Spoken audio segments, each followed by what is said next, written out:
I'm frequently asked, Rashid, please give us some tips on how to present on video. And mindful that there are thousands of videos on YouTube already available, well, here's another one. Let's start. I'll treat this like I'm having an internal dialogue with myself. So my first thoughts, Rashid, what's your motto? Don't be sloppy. Don't be sloppy. Make an effort. You have a duty to care and to prepare. That's my motto. Don't be sloppy. I consider myself having three top responsibilities. One is to present myself in such a way that I can be seen in a way that is pleasant and professional and personable. And second is I can be heard in a way that is not fatiguing, that is pleasant but not fatiguing. So the way I'm seen and the way I'm heard by my viewer, I must get into their heads almost and see what they're seeing and hearing what they're hearing. That is my responsibility. And my third responsibility is this. Once I'm on video, forget about all the pre-planning and the lighting and the framing and everything. Just drop it, drop into the zone. And my task is to communicate content in a way that is wholesome and useful. That has to be my full attention, like I'm actually talking to my viewer. So those are my three responsibilities: the way I'm seen, the way I'm heard, and the way I'm presenting on video. I want to make 2 points, two decisions, get them out of the way in advance. One is decide whether you want to be standing or sitting. Both work fine. Choose what works with you. Experiment with both actually, but then settle on one and try to set your setting, your lighting in a way that works for your choice. Now, I have done lots of video sitting, but once I began to experiment with standing, I found waves of energy would come through me, and this works better for me. So certainly experiment with both. I think we default to sitting and deny ourselves a potentially better option. Second is decide whether you're going to video yourself in landscape or in portrait. I know most of us do landscape, but get this out of the way so that you don't have to dwell on it. Now, what are the guidelines that I work my way through when I'm presenting? I call them 1+3, 1+3. One is the quality of the audio. I didn't know this, and I was quite surprised to find out, but poor quality audio is far more fatiguing than poor quality video. You're more likely to lose your audience if the audio is poor quality.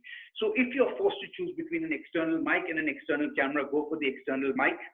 And it does make a difference. Even today morning, I was reminded, I was listening to something right on this computer that I'm recording on, and I just switched on an external mic, and what a difference it made. So yes, audio makes a difference. Give your viewers the best audio quality you can. So that's one guideline. And then other three, they are for video recording. Top guideline, lighting on face has to be optimal. The focus of lighting should be to get your face lit up, your eyes clearly visible, a catch light in your eyes if possible. All this will help more than everything else. Yes, dwell over the choice of your clothes and your background, but they should not dominate your face, and they should not compromise the lighting so that the lighting on your face goes dark and it's captured by your clothing or by the background. So optimal lighting on face, eyes clearly visible. Top guideline. Second guideline, lens at eye level. And also speak to the lens. This takes more practice than I anticipated, and it's worth practicing in advance. Lens at eye level. So now how will you know if your lens is too high or too low? Obviously you can look at the lens. That goes without saying, but also just look behind you. If you're seeing too much roof or too much of the upper part of the back wall, your lens is too low. And vice versa, if you're seeing too much of the floor or too much of the bottom wall, then your lens is too high. So get this out of the way. Lens at eye level, communicate looking at the lens.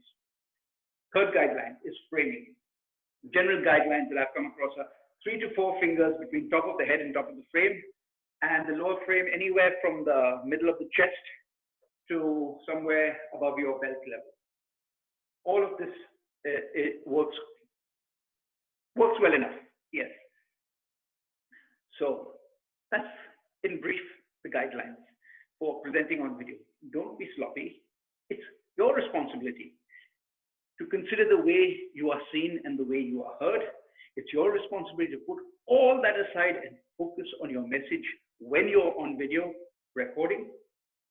And the top guidelines: 1+4, get the best mic you can, face optimally lit up, lens at eye level, framing top frame and bottom frame as described earlier. Now what I'll do, this really is the lesson. You don't need more. You can start experimenting right away. But I've put together about 25 slides of different screenshots of different people, some famous people, some TV personalities, some people whom I know, others who I've had online coaching from. I've just taken screenshots and I've run them through a video, a movie. Each of them is about 4 seconds. So take a good look at them and ask yourself, what did they do right? What did they do wrong? You can pause at any time you want. But after that, it's about maybe 2 to 3 minutes, that segment. I have a 30-minute discussion with the same slides with a friend of mine. He's Jim Benvie, and I requested him. Jim, he has a superb eye for visuals. His presentation slides are some of the best I've ever seen. So I just asked him if he would go into a dialogue with me. And for about 30 minutes, we've discussed all these slides, what works with the lighting, what doesn't work, what would we have done differently. And I think you'll realize it's not that difficult to be as personable, as presentable, and as professional on video as the best of the best. And initially, it's a little bit daunting, but eventually, I'll be honest with you, it becomes a shocking amount of fun. It can really energize. So good luck. Move on now to the movie with the slides, just the slides, followed by the final segment with my friend Jim Benvie discussing the 2025 slides we've seen. You can do this, and you can have a shocking amount of fun too.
Hi, Jim. Thanks very much for agreeing to do this. Jim Benvie is my friend, and he's got an extremely sharp eye for visuals. Some of his presentation slides are the best that I've ever seen.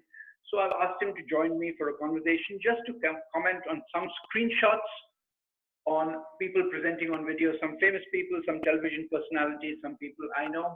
Jim, thanks so much for doing this. Why don't you tell us a little bit about yourself? Yes, good morning, Rashid. I'm glad to be here. My name is Jim Benvie. I am the owner of Chavanon Solutions Project Management. I work in Houston at the moment, and I am also the author of the History PM blog, which is where history and project management intersect. At the moment, we are hunkered down because of the coronavirus, but we are still managing to work online as much as possible. Thank you. Thanks, Jim. Jim, you're being too modest. Jim is an encyclopedia in history. Check out the blog. It's really superb. Jim, I'm going to go to screen share mode now, and let's start commenting on what you think.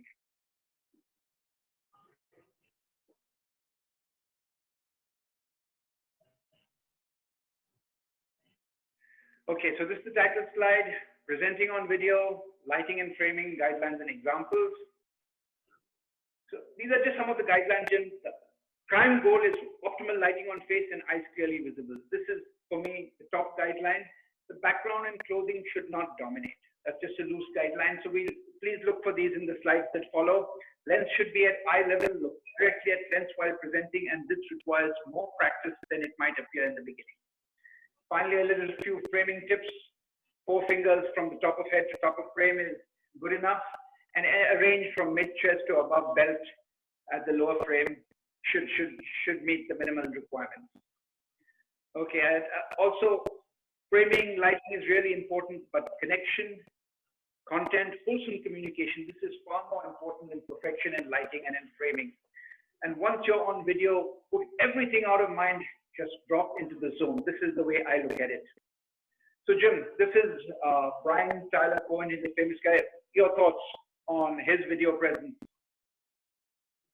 Yeah, this is a very simple, Brian has a very simple presentation. He's always in a suit, white shirt, black tie. He's always well turned out. He's in the middle of the screen. As you say, 4 fingers from the top, and it's about waist level. It's a very simple presentation. There's no frills, no distractions. And he also speaks very well when he is delivering. I think for me, what stands out is particularly is the lighting on the face is absolutely perfect. Everything brings you to his face. Okay, let's go to the second one. Now, this is Danny Ini. I happen to be doing an online course with him, so this is a screenshot of it. And again, I noticed something very personable. He's a super presenter, by the way. Check out his website. Your thoughts on this one, Jim? Again, it's a very simple slide. There's no background. I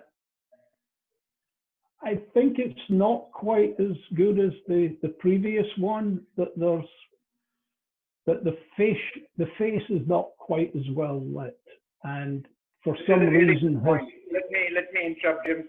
This is what, when I was watching him or listening to his classes, I never noticed it. But it's when you compare that you can come to see that the optimal lighting is really quite a challenge to get to. So I'm glad you noticed that as well. Now going forward, you can see here, this setup could be improved with lighting more like the previous slide. Do you agree? Yeah, yes. Okay, I'm glad you got it. I was wondering whether you'd see it. But the important point is that we are doing comparison right now. But when I was watching him alone, none of this came to mind because his content and his communication was so good. So don't dwell on perfection, but keep trying to improve. That's the takeaway for me for this slide. Next one. I put this one, it's an older slide, Jim, but I put it just so that we can have a contrast of a black background. A black background is more like gravitas, and a white background is more like cleanliness and purity. So what about your thoughts on this presenter? Again, it's pretty simple, and he has the positioning about right. I have the impression, though, with the black background, it's as though he has a halo, and it's still not as quite as concise and lack of distraction that you have with Brian Taylor's. Okay. Yeah, but okay, I know it's totally professional job, and I like the background, as you can see, because of the lack of distractions. And also, I should mention this is a much older video. It might even be 10 years old. Next one is the Bo of the fifth column. We are both familiar with this journalist. I'm going to say up front, this is almost one of my favorite shots of all of them. Okay, your comments on the way Bo has set himself up. Yeah, this is I think a classic example of where presence and content trumps everything else, because he has a totally cluttered background. He tends to look down and look away, but it really works for him. So I think he is very personable, and the style and everything works for him. I don't think it would necessarily work for everybody. The clutter would tend to distract. But in this case, when you watch him, he holds the center stage, and he grabs your attention. So you're never really, there is the background there, but it's not really distracting as such. And also the lighting is good in that you can clearly see his face, see his eyes. And he always has the classic Curious George baseball cap. Okay, actually I've noticed, and I look at a few of his much earlier videos, the framing and lighting isn't as good. So I can see, you don't realize it, but if you see an earlier one and a later one, he's been following the guidelines a little bit more. But actually there's something about his presence that is very powerful in his communication. And then let's go to the next slide. Okay, this is a friend of mine. He's from my school, and he owns a appliances company, and he's also written a book. He's an extraordinary entrepreneur called Underdog Thinking. This is the presentation he recently gave to a group, and I was in that presentation as well. What do you take of this setup, Jim? This is Atul Veer. Again, it's a nice setup. His face is very good. The eyes are clear. It's a bit more like mine. There's a little bit of clutter and stuff in the background, which may distract slightly. And I think the shirt is too bright. He would need, I think it would look better if he was wearing a darker shirt that didn't glare out at you, which tends to take a little bit away from him. Actually, yeah, that's what I noticed also, that because it's a still, I'm not even so much sure of it's the reflectiveness of the shirt more than the color. But when he was speaking, I didn't notice any of this because the content was so good and he's such a good speaker. But looking back, these are a few corrections we can pick up on. Yeah. Okay. This is Sandra Zimmer. She's been a coach that I've gone to, and she's really a remarkable communications coach. So what do you make out of this shot? Yes, she's very well turned out, and she's smiling. Her eyes are clear.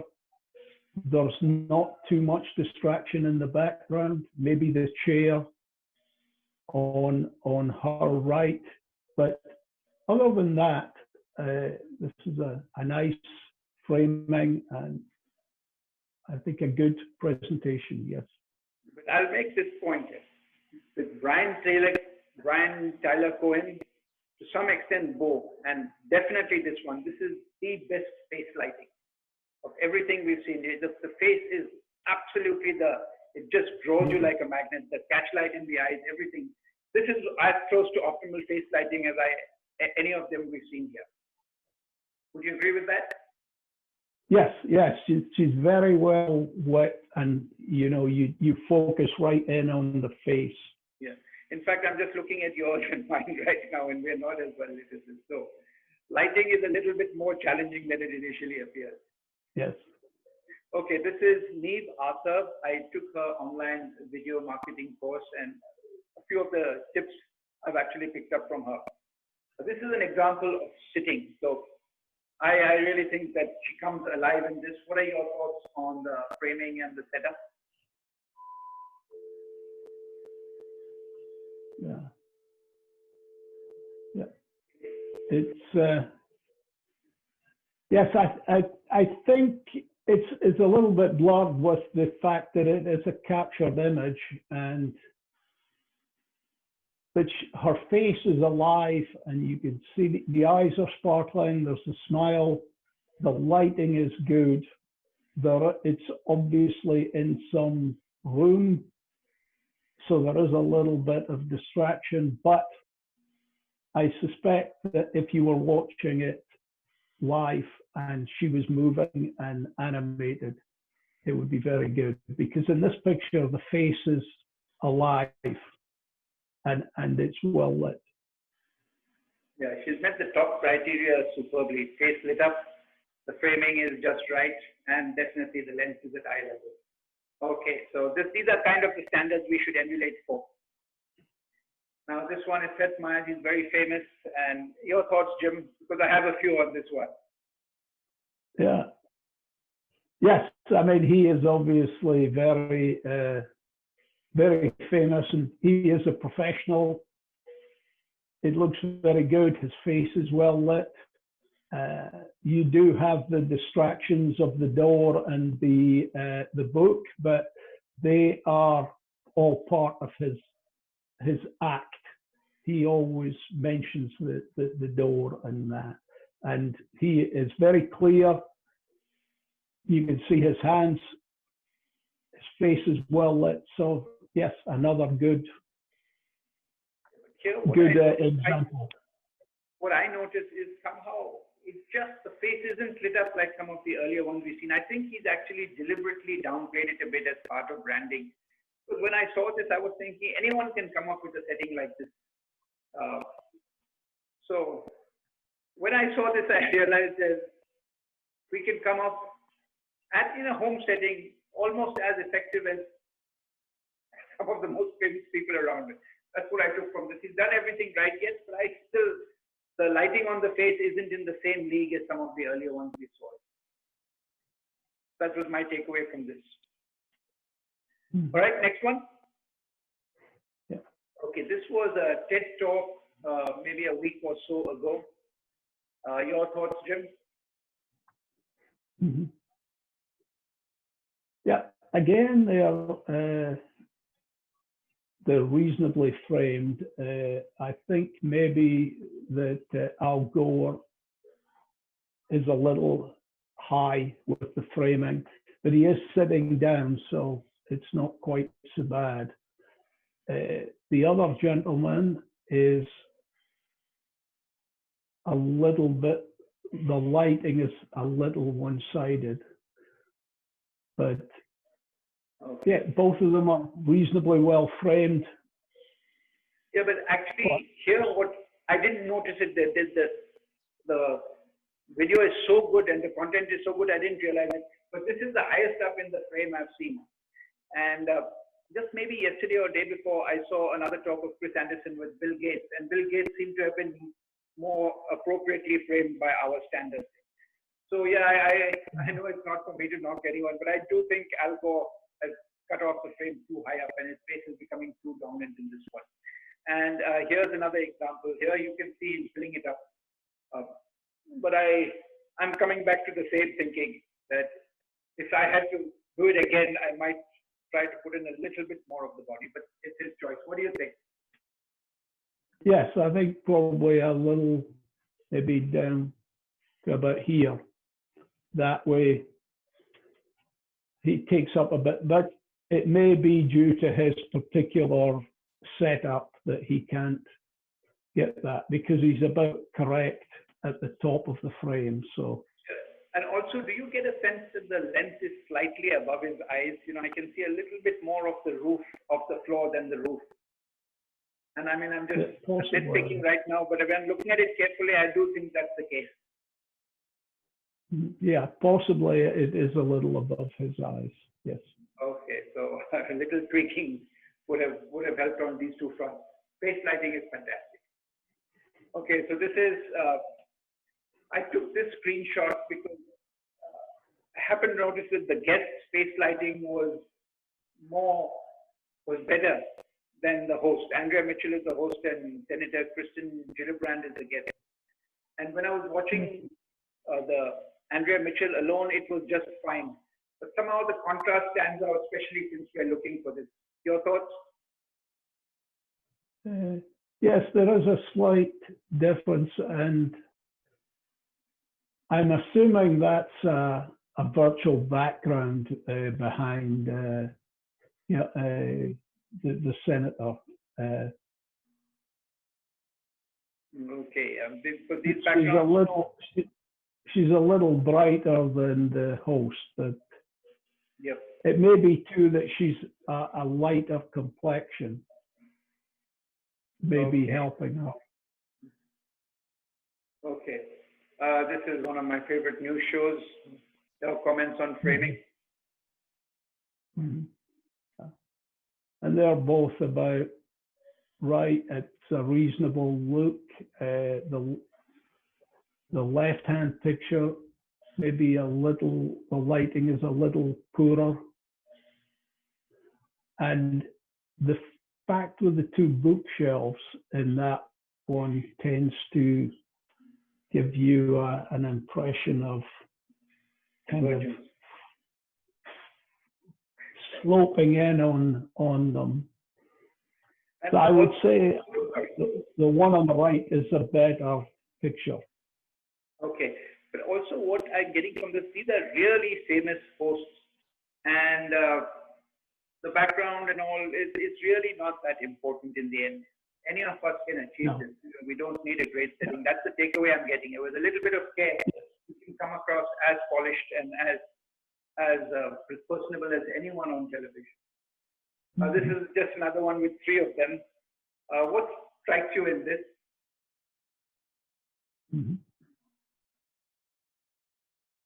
I think they're much the same.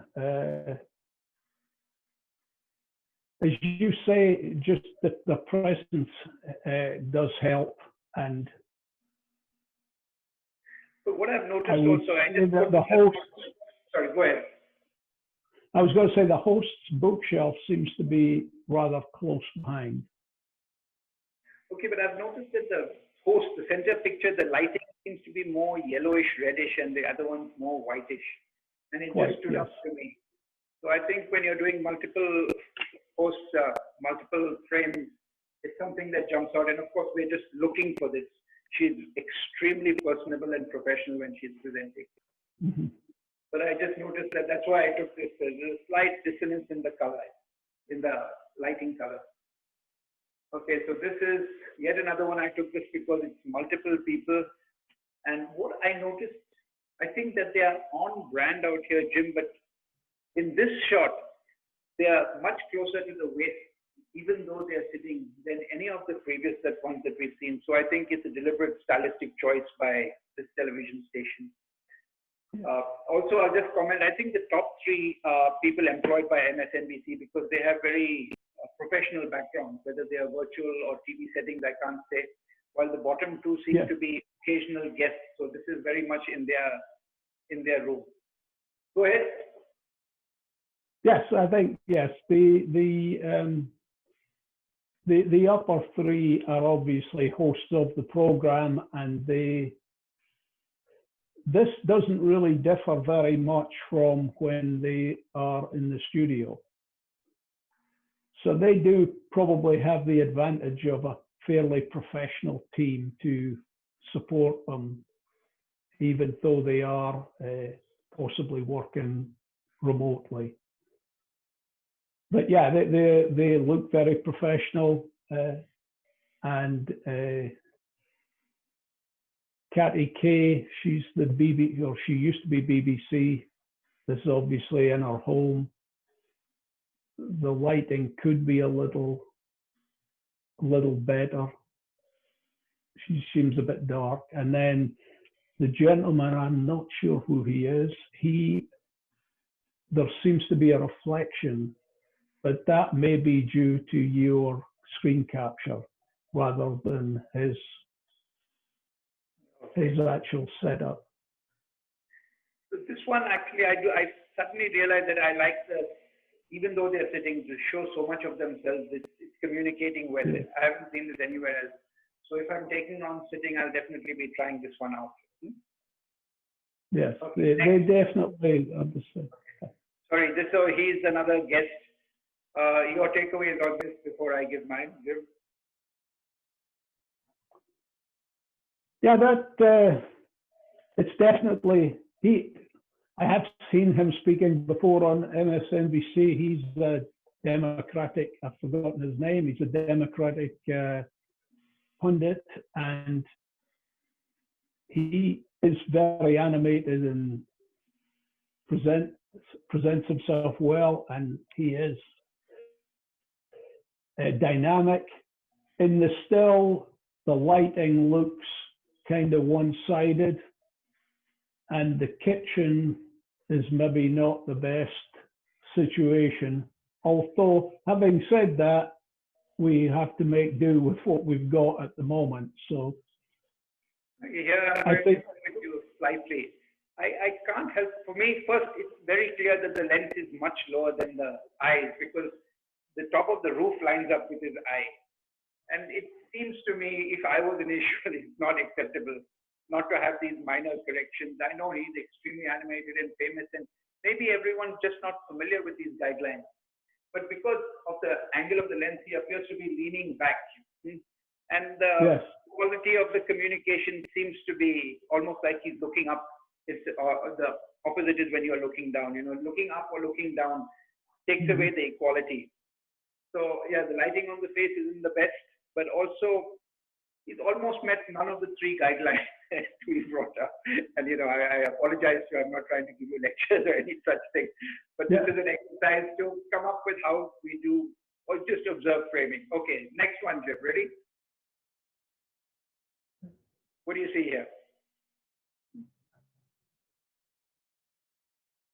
Yeah, I think he's well framed, but the bloom from the window does detract a little.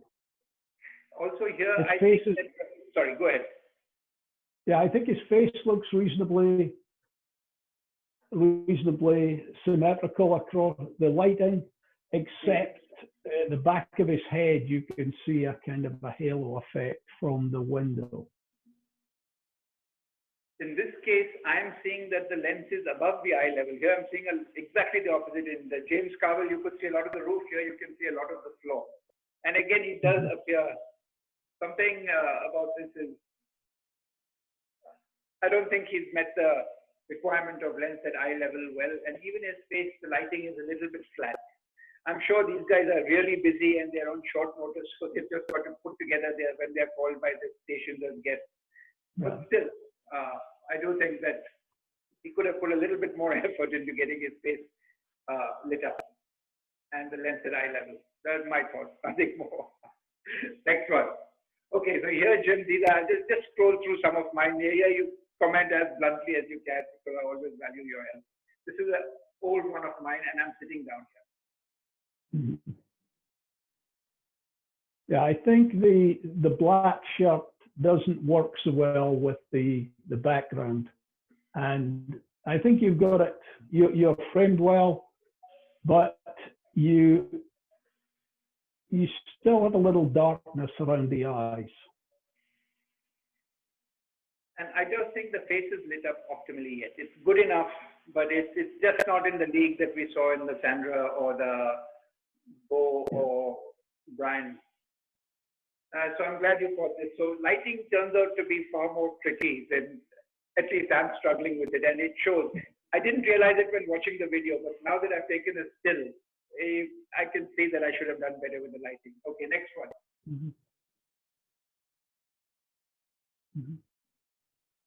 Yeah, and this one you've got the blue shirt, and that works better.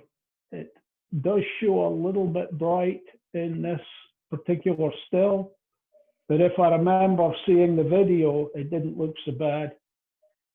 The face is better lit, although there is on your left possibly still a little bit of darkness. It's not quite fully there. Okay, next. And again, this one looks like you're standing, and I think the lighting on the face is better. It's more even, but it's still not up to the standard of Brian or Bo. Absolutely. Okay, and now one more. So here I'm standing again here. Yeah. Jim, let me comment. What I'm noticing from these three slides, I'm in the same place, same light, same computer, same, and yet at each time the lighting on the face is different. Let me go back and see it.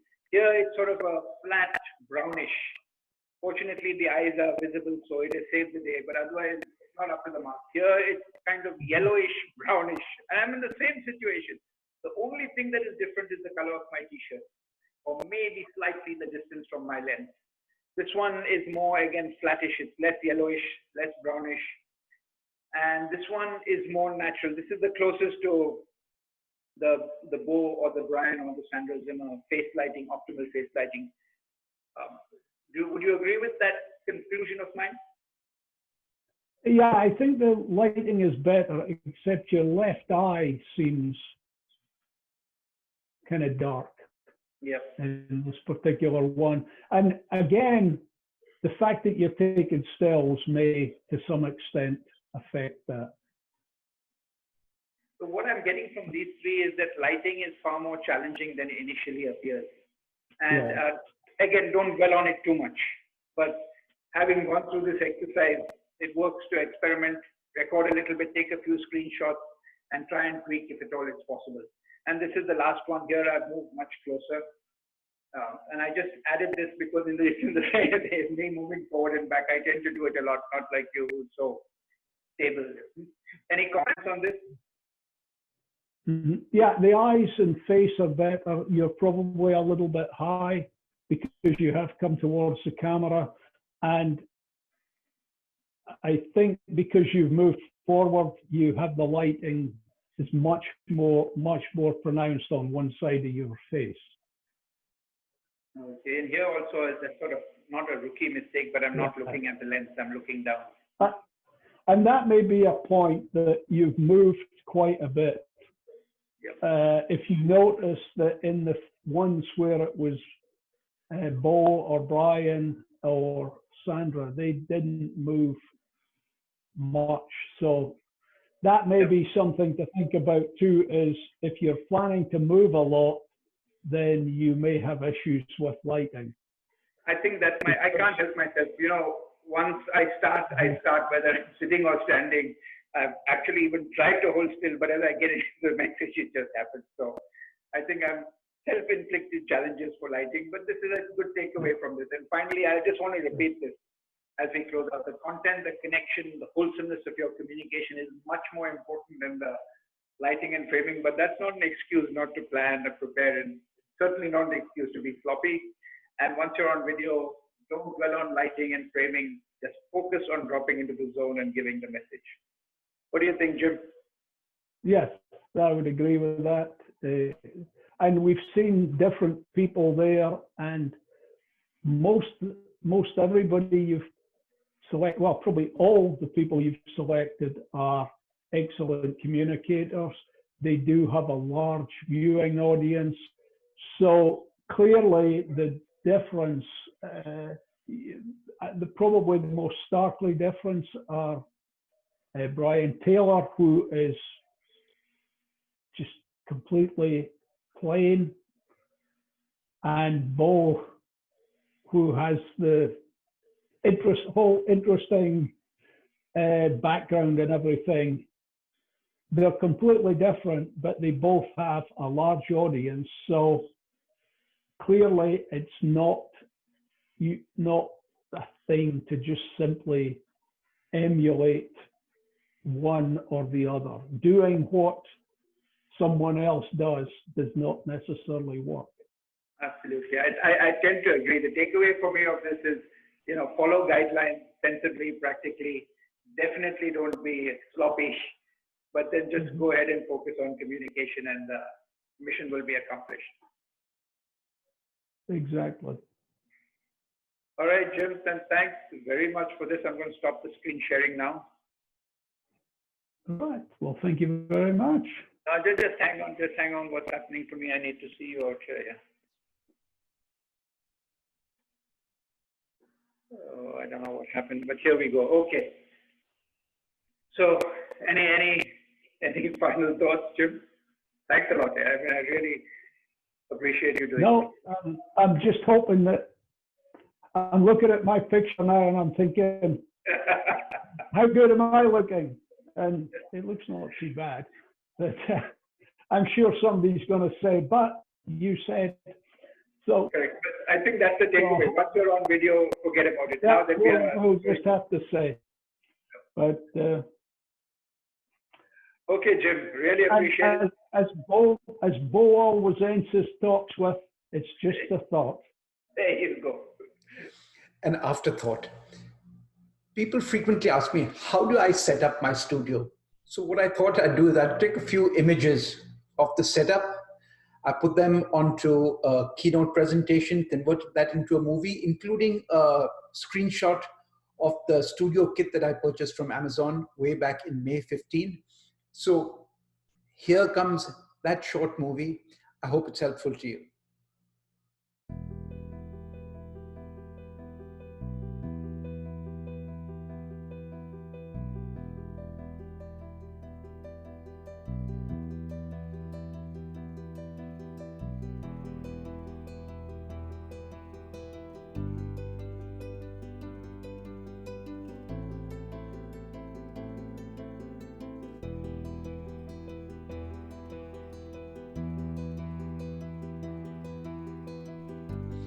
A time to come to the end of this video. It turned out to be much longer than I planned, but I hope it was thorough and helpful. So what I want to close on a final reminder and a summary again. Don't be sloppy. It's my responsibility to be seen and heard in a way that works for the viewer. It's my responsibility to put all that aside and drop into the zone whenever I am presenting. 1+3 guidelines. Use the best quality mic you can. Poor quality sound is very fatiguing. Face optimally lit up, eyes visible, catch light preferably. Lens at eye level, speak to the lens. Framing, 4 fingers from top frame, anywhere from the middle of the chest to above the belt for the bottom frame, and go for it. Once again, it can prove to be a shocking amount of fun.